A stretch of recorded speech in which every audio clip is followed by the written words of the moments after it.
Today we're privileged to have as our speaker Katie Chanchetta, who's going to talk about her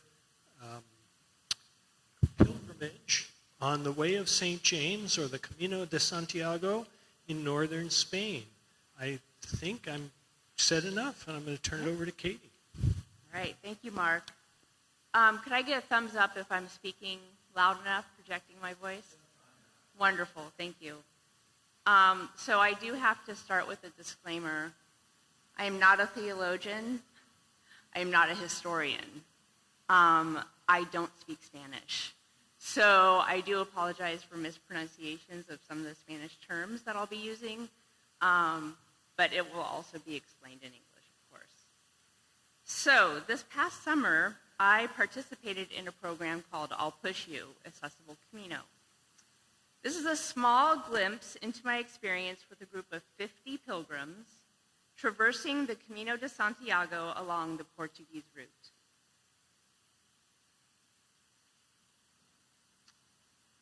First, I'll explain the I'll Push You portion of this group, because it's a little less known than the Camino de Santiago. Justin Skisak and Patrick Gray are two best friends who have known each other since birth. They were born in the same hospital just days apart in Ontario, Oregon. In 2002, Skisak was diagnosed with an autoimmune and neurological condition called multifocal acquired motor axonopathy, MAMA for short, which causes progressive muscle weakness. The paralysis started shortly after Justin graduated from high school in the late 90s, and gradually he lost control of his legs. Over time, the degenerative disease moved up to his torso, to his shoulders, arms, and hands. In 2013, Justin saw a Rick Steves episode of the Camino de Santiago.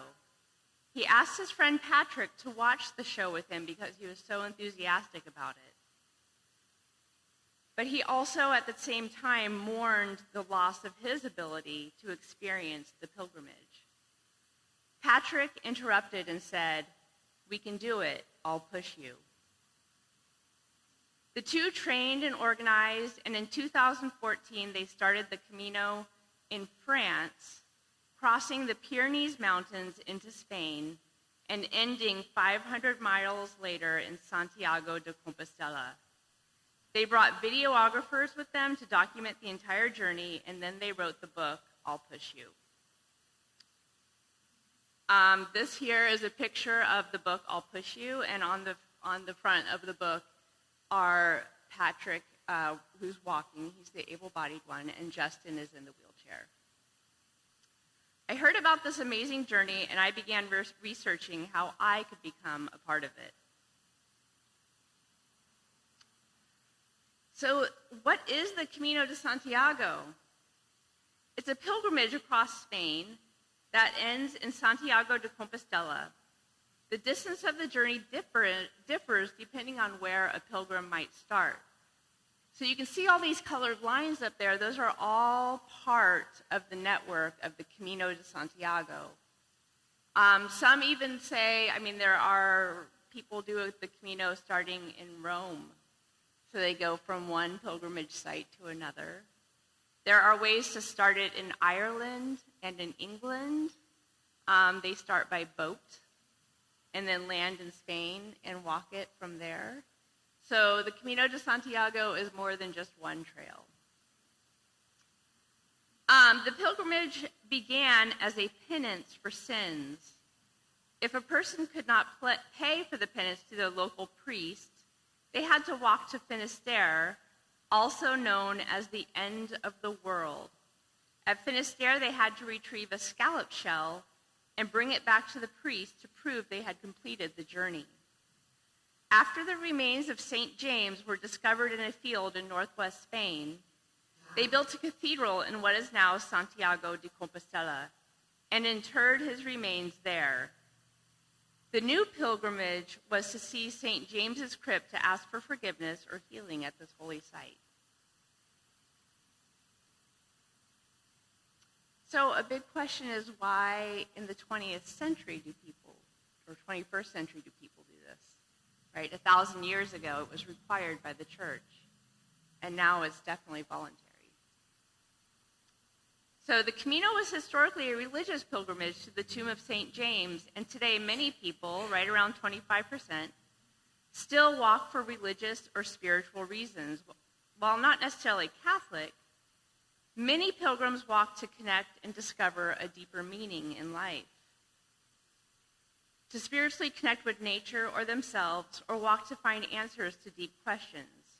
Many also walk it purely for the fun, the experience, the challenge, the history, the adventure, many, many reasons.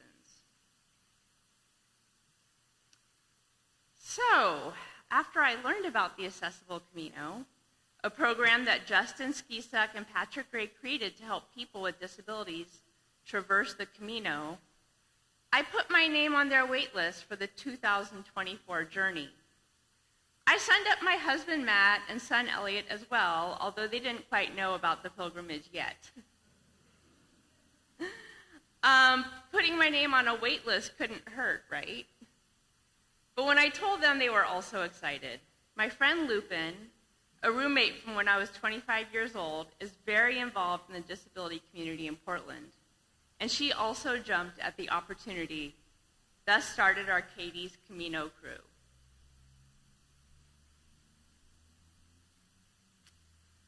So we ended up doing what's called the Camino Português, which is the Portuguese route that starts in Lisbon, Portugal, and goes all the way up to Santiago de Compostela.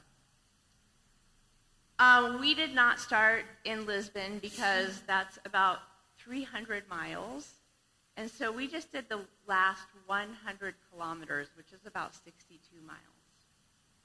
So the Camino Português. When a pilgrim walks the Camino de Santiago today on any of the routes, they receive an official certificate from the Camino office in Santiago. In order to receive an official Camino Compostela in Santiago, a person must walk, bike, wheelchair, or ride a beast of burden at least 100 kilometers along the Camino. Our group started in Vigo, Spain, just north of the Portuguese border, and this fulfilled the 100-kilometer requirement.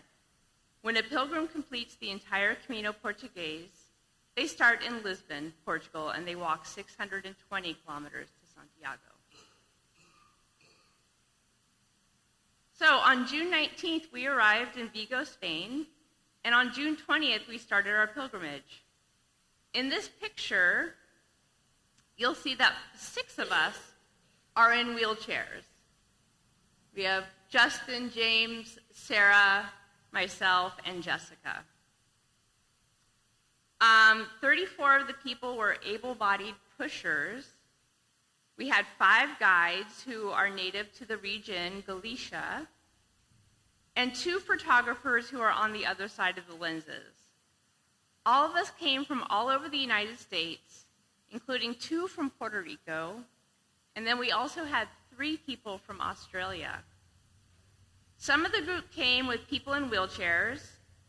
Some of the wheelchair users came by themselves, like the married couple, Sarah and James. You can see them right here. They're both paraplegic and they're married to each other and they live and travel independently. And then some of the able-bodied pushers, in fact, most of them, came because they had seen or read the book, I'll Push You, and they wanted to help others along this journey, just like Patrick helped Justin, who's also in the, they're also in the group. Patrick and Justin go with each group.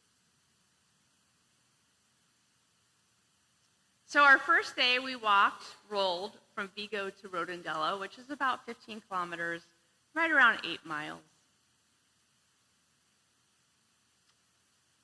As you can see, where we jumped on the Camino, it was quite urban.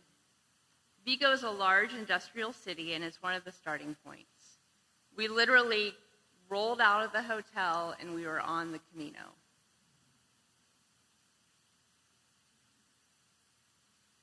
The picture on the left is me with my husband and my son, Elliot. And we're showing off our credencial. So pilgrims walk with a credencial del peregrino, or a pilgrim's passport. Over 1,000 years ago, when pilgrims had to walk to Finisterre to retrieve a scallop shell, a few opportunistic businessmen decided to get piles of scallop shells and sell them to the pilgrims who did not want to complete the whole journey.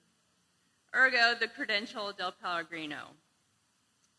The new requirement back in the Middle Ages was to stop at churches along the Camino and get at least 2 stamps a day through 2 stamps from clergymen in the churches to prove that they had truly walked the whole Camino.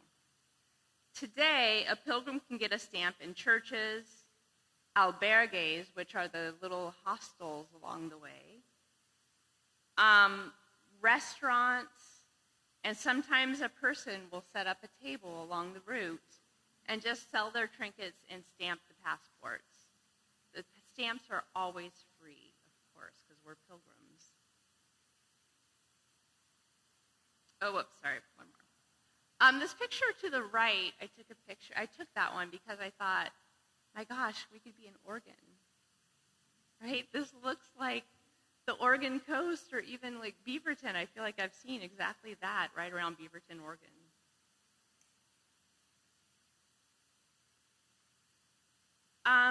This next picture is something that you see along the Camino, all the Caminos, about every kilometer.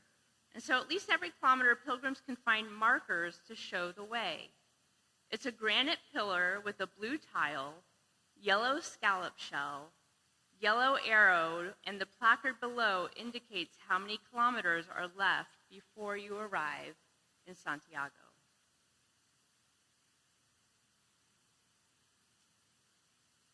This was a picture that I took that was kind of part of our scenery for 2 days. So the first and second day, we walked in the hills along the Vigo Bay, which is an estuary that's best known for its mussel farms.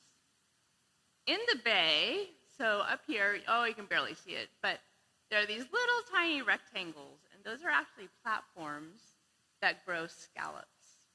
So the scallop farming in Vigo and in Galicia is just incredible. And of course, those mussels are amazing to eat, along with all the other seafood. And in here, you can also see this bridge, which is funny. The Galicians, they call it their Golden Gate Bridge. But it was built in 1981, and it's actually only available for vehicles to cross. Pilgrims do not cross that bridge. And also, in order to get your Compostela for the walking the Camino, you're not allowed to have any sort of motorized vehicle. So people who normally use power chairs, they had to have a manual chair to be on the Camino. People with assistive devices on their bicycles were not allowed to use them. It's only walking, either through, you could ride a horse, or be pushed in a wheelchair, or a bike. There are bikes on the trail as well. So this was in the city of Rodondela, and we stopped at the Santo Andre de Sidera church. This church looks over the town of Rodondela and the bay, and this is its cemetery. The white building to the left over here is the convent that is part of the church order. And this is the front of the Santo Andre de Sidera church, and it was built between the 16th and 18th centuries. So the Compostela, or the credencial, this is a picture of a woman who puts out a table with a stamp and other mostly handmade Camino souvenirs.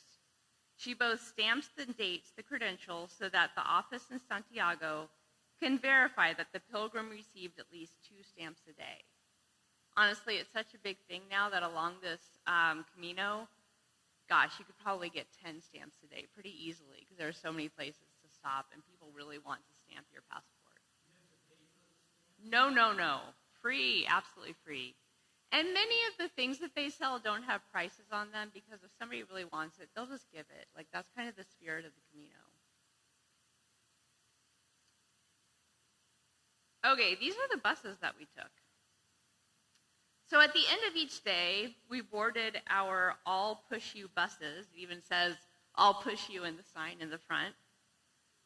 The big one was for the able-bodied people, and there's a smaller bus in the back for those of us in wheelchairs. The bus drivers safely boarded all of us in wheelchairs, and they secured us into the bus, strapped us down super tight, very safe.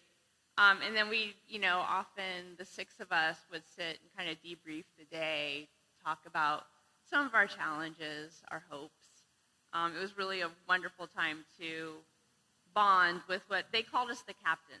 Everybody in wheelchair was a captain. And so they kind of let us call the shots. And it was really interesting to be in that role in this group. So what we did is we would take the bus back to our hotel, and then the next day we would board the bus again, and they would take us to where we stopped the day before. All along the Camino are albergues or hostels, and they also house pilgrims during their journeys. But most of those accommodations are very rustic. They're often in dorm-style rooms with bunk beds, and they're not accessible. So we had to stay in an accessible hotel.